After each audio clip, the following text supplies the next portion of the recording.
오늘 하나님께서 주시는 말씀은 로마서 9장 6절과 14절, 19절 이렇게 세 개의 구절이 되겠습니다. 로마서 9장 6절과 14절 그리고 19절입니다. 함께 한 목소리로 합독하겠습니다. 6절 말씀부터 함께 읽겠습니다. 그러나 하나님의 말씀이 폐하여진 것 같지 않도다. 이스라엘에서 난 그들이 다 이스라엘이 아니요. 다음은 14절입니다. 합독하겠습니다. 그런즉 우리가 무슨 말을 하리요? 하나님께 불의가 있느냐? 그럴 수 없느니라. 마지막 19절입니다. 합독하겠습니다. 혹 내가 내게 말하기를 그러면 하나님이 어찌하여 허물하시느냐? 누가 그 뜻을 대적하느냐 하리니. 아멘.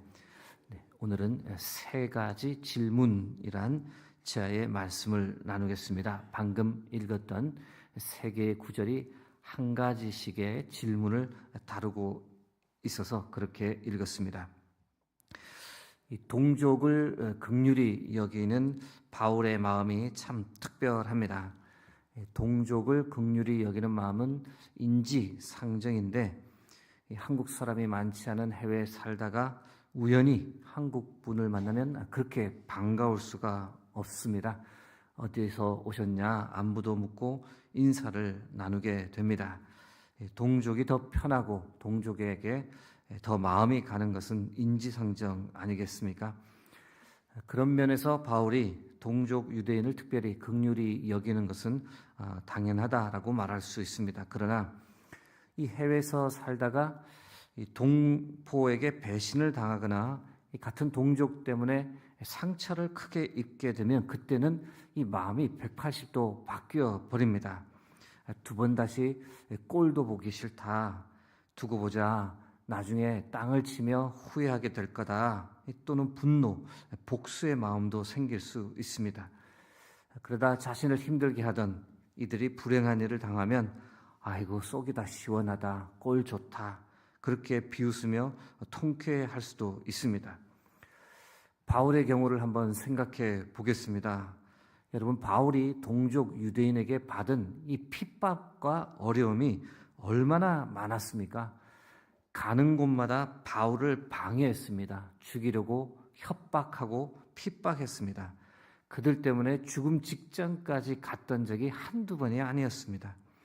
여러분, 이 정도 되면 아이고 유대인들 꼴도 보기 싫다 이런 마음이 들 수 있지 않겠습니까?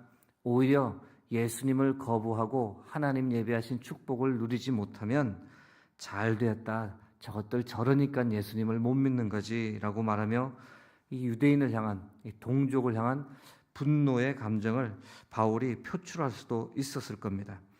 그러나 아시는 대로 바울은 그렇게 하지 않았습니다. 그렇게 동족 유대인들에게 당하고도 그들을 향한 이 긍휼의 마음을 가졌다라고 하는 것, 이 점에서 바울이 참 특별하다라고 말할 수 있습니다. 9장 3절 말씀입니다. 나의 형제 곧 고륙의 친척을 위하여 내 자신이 저주를 받아 그리스도에게서 끊어질지라도 원하는 바로라. 내가 죽고 그들이 살 수 있다면 나는 기꺼이 죽겠다라고까지 말합니다. 참 대단한 이 용서와 긍휼과 이 포용의 마음입니다. 아무나 할 수 있는 고백은 아닙니다. 말씀드린 대로 바울은 9장부터 11장에 걸쳐 유대인의 구원 문제에 관한 고민을 길게 서술합니다. 9장에서는 유대인들이 왜 예수님을 거부하는지 그 이유에 관한 이 세 가지 신학적 질문이 등장합니다. 그리고 바울은 그 질문들에 관해 답을 하고 있습니다. 9장에 언급되고 있는 세 개의 신학적인 질문이 무엇인지 지금부터 하나씩 나누어 보겠습니다. 첫 번째 질문은 하나님께서 실패하신 것 아닌가? 로마서 9장 6절 말씀 다시 읽어드립니다. 그러나 하나님의 말씀이 폐하여진 것 같지 않도다. 이스라엘에게서 난 그들이 다 이스라엘이 아니요. 하나님께서 실패하신 것 아니냐라는 질문이 당시 사람들 사이에서 대두되었습니다. 하나님께서 유대인들을 그렇게 챙기셨고 그들에게 율법을 주셨고 많은 축복을 주셨는데 또한 예수님께서 그들의 후손으로 이 땅에 오셨는데 유대인들이 예수님을 영접하지 못했고 오히려 그 예수님을 죽이기까지 했으니 이것을 어떻게 설명할 것인가? 이 질문이 나왔습니다. 하나님께서 택하신 민족이 오히려 하나님께서 보내신 이를 거부했으니 결국 유대인들은 하나님으로부터 버림받은 것이며 이것은 곧 하나님의 실패가 아닌가 이렇게 주장하는 이들이 있었습니다. 이에 관해 바울은 단호하게 노라고 분명하게 대답합니다. 9장 6절에서 하나님의 말씀이 패하여진 것 같지 않도다라는 표현은 이 원문으로 보시면 하나님의 말씀이 실패하지 않았다라는 뜻으로 해석할 수 있습니다. 물론 유대인은 실패했습니다. 그들의 실패를 로마서 10장 2절에서 3절은 이렇게 말합니다. 내가 증언하노니 그들이 하나님께 열심히 있으나 올바른 지식을 따른 것이 아니니라. 하나님의 의를 모르고 자기 의를 세우려고 힘써 하나님의 의에 복종하지 아니하였느니라. 이 예수님을 거부한 유대인들을 어떻게 비유할 수 있을까요?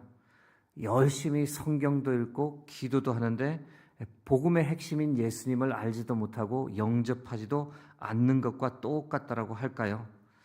종교 생활을 정말 열심히 하긴 하는데 예수님을 거부하니 그 결과는 이 하나님을 거부하며 사는 것과 똑같은 겁니다. 그러나 여러분, 하나님은 결코 실패하지 않았습니다. 모든 것은 다 하나님의 뜻이었습니다.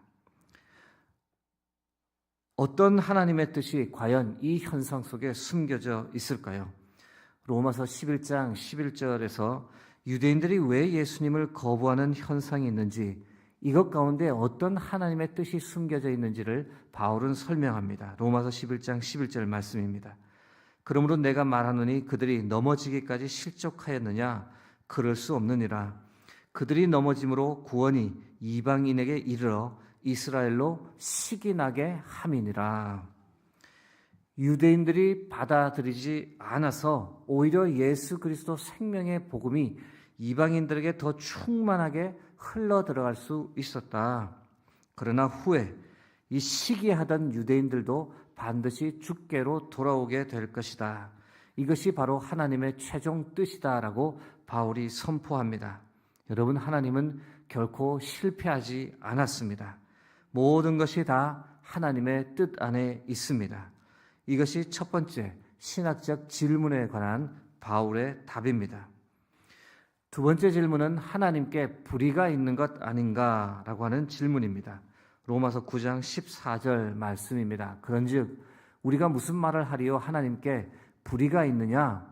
그럴 수 없느니라. 풀어서 설명해드리면 하나님께서 과연 공평한 분이신가라는 이 질문이 또한 떠올랐습니다. 유대인보다 이방인을 더 사랑하시는 것 아니냐? 공평하지 않은 것 아니냐? 오랫동안 하나님을 위해 살아왔던 유대인들은 구원의 대열에서 낙오되고 오히려 하나님을 위해 아무것도 하지 않았던 이방인들이 예수를 믿고 구원의 기쁨을 누리는 것이 과연 이게 공평한 일이냐? 하나님께서 공평한 분이라면 어떻게 이런 일이 일어나도록 가만히 계실 수 있느냐? 이런 질문이 또한 초대교회에 대두되었습니다. 현대를 살아가는 우리에게도 참 비슷한 질문을 할 때가 많습니다. 하나님이 살아계시다면 어떻게 이런 일이 일어나는가? 세상에서 일어나는 전쟁으로 수많은 사람들이 죽어가고 정말 악한 일들이 셀 수도 없이 일어나는 이 사회를 보면 왜 하나님은 가만히 계신가? 왜 방관만 하고 계신가? 살아계신 것인가? 공평하신 것인가? 착한 사람이 천국에 가는 것은 당연한 것 아닌가? 착하게 살았던 사람들이 예수님을 믿지 않았다 해서 지옥에 간다면 그것이 과연 공평한 것인가? 반대로 살 때는 악하게 살다 인생 마지막에 예수 믿었다고 천국 가는 것이 과연 그것이 공평한 것인가? 그런 하나님이라면 나도 믿지 않겠다. 내가 살며 크게 잘못한 일도 없는데 왜 이렇게 많은 삶의 고통과 고난이 내게 찾아오는 것인가? 이것이 과연 공평한 것인가? 하나님은 과연 공평한 분이신가? 우리가 사는 삶에서도 많이 던질 수 있는 질문입니다. 이 질문에 대한 답을 이 새벽에 다 나눌 수 없다는 점 양해를 구합니다. 그러나 사도 바울은 하나님께 불의는 없다. 하나님은 공평하신 분이다라고 확고하게 선포합니다. 로마서 9장 14절 말씀 다시 읽어드립니다. 그런즉 우리가 무슨 말을 하리요? 하나님께 불의가 있느냐? 그럴 수 없느니라. 사도 바울과 더불어서 하나님께는 불의가 없다. 하나님은 공평하신 하나님이다라고 그렇게 고백한 분이 있습니다. 우리가 잘 아는 송명희 시인입니다. 태어난 지 얼마 되지 않아 뇌성마비에 걸렸습니다. 장애인이 되었는데 집안이 하도 가난해 초등학교 문턱도 가지 못했습니다. 그런 송명희 시인이 고백하는 우리가 익히 아는 나라고 하는 시가 있습니다. 나 가진 재물 없으나 나 남이 가진 지식 없으나 나 남에게 있는 건강 있지 않으나 나 남이 없는 것 있으니 나 남이 못 본 것을 보았고 나 남이 듣지 못한 음성 들었고 나 남이 받지 못한 사랑받았고 나 남이 모르는 것 깨달았네. 공평하신 하나님이 나 남이 가진 건 나 없지만 공평하신 하나님이 나 남이 없는 것 같게 하셨네. 우리가 볼 때 송명희 시인은 참 하나님을 원망하며 왜 내게 이런 고통을 주시는가? 하나님은 불공평한 분이다라고 불평하고 분노할 수 있는 상황에 있었습니다. 그러나 그럼에도 불구하고 송명희 시인은 누구보다 하나님은 공평한 분이시다, 불의가 없는 분이시다라고 찬양합니다. 사랑하는 성도 여러분, 우리 역시 어떤 상황에서도 하나님은 공평하신 하나님이시며 의로우신 하나님이심을 찬양하는 복된 인생 되기를 주의 이름으로 축복합니다. 세 번째 질문입니다. 하나님의 뜻대로 하셨으니 모든 것이 다 하나님 책임이 아닌가? 로마서 9장 19절 말씀입니다. 혹 내가 내게 말하기를 그러면 하나님이 어찌하여 허물하시냐? 누가 그 뜻을 대적하느냐 하리니. 이 본문 조금 풀어서 설명해 드리면 모든 것을 하나님의 뜻대로 하셨으니 모든 것은 다 하나님의 책임이 아닌가라는 이 질문을 던지는 이들이 초대교회에 있었습니다. 하나님께서 긍휼히 여길 자를 긍휼히 여기시고 완악하게 하실 자는 완악하게 하신다면 사람이 할 수 있는 게 도대체 무엇인가? 인간이 범죄하는 것도 하나님의 뜻에 의한 것이라면 악을 범하는 것 역시 하나님의 책임이 아닌가? 이에 대한 바울의 답은 과연 무엇일까요? 로마서 9장 20절 말씀입니다. 다소 꾸중을 듣는 것처럼 느껴지는 말씀입니다. 이 사람아, 내가 누구이기에 감히 하나님께 반문하느냐? 지음을 받은 물건이 지은 자에게 어찌 나를 이같이 만들었느냐 말하겠느냐? 말도 안 되는 소리 하지 말라고 바울이 호통을 칩니다. 하나님께서 우리를 위해 해주신 것이 얼마나 많은지를 생각하면 그런 말을 할 수가 있겠느냐는 겁니다. 여러분, 하나님께서 우리를 위해 행하신 것을 한번 헤아려 보시기 바랍니다. 우리를 위해 얼마나 많은 것을 해주셨습니까? 이 땅에 아들 예수 그리스도를 보내셔서 우리의 모든 죄값을 대신 지불해 주셨습니다. 예수 그리스도를 믿을 수 있도록 인도해 주셔서 믿음 가지게 되어서 죄의 종에서 하나님의 자녀가 되었습니다. 하나님께서 우리를 깨끗하게 씻겨주셨고 가장 좋은 옷 입혀주셨고 오늘부터 너는 나의 자녀다라고 우리를 양자로 삼아 주셨습니다. 어디 그뿐입니까? 보호해 주시고 인도해 주시고 알려주시고 일으켜 주시고 힘 주십니다. 안아주시고 먹을 것, 입을 것, 마실 것, 필요한 것을 공급해 주십니다. 가정을 주시고 가족을 주시고 교회를 허락해 주십니다. 하나님께서 우리를 위해 해주신 모든 것을 나열하자면 몇 날 며칠이 부족합니다. 이제 말씀을 맺고자 합니다. 사랑하는 성도 여러분, 삶의 고난과 역경이 찾아오면 하나님이 살아계신지 정말 나를 위하시는지 질문을 하게 됩니다. 그러나 여러분, 우리와 함께 하시는 하나님은 우리에게 늘 가장 좋은 것을 주시는 하늘 아버지이심을 믿고 오늘도 그 믿음 가지고 승리하시기를 바랍니다. 송경민 목사님이 작사 작곡한 가장 좋은 것을 주시는 하나님이란 찬양이 있습니다. 내가 알 수 없는 길로, 내가 갈 수 없는 길로 가장 좋은 길로 날 인도하시네. 내가 할 수 없는 일도 나의 주가 이루시네. 가장 좋은 것을 주시는 하나님, 내 생각보다, 내 계획보다 더 좋은 것을 주시는 주님, 내 기도보다, 내 소망보다 더 좋은 것을 주시는 주님, 나의 지혜로 나의 힘으로 다 할 수 없는 일이라 해도 주의 지혜로, 주 능력으로 더 좋은 것을 내게 주시네. 사랑하는 성도 여러분, 오늘도 삶의 힘겨움 중에서 주께서 주신 믿음으로 반드시 승리하시길 주의 이름으로 축복합니다. 함께 기도하겠습니다.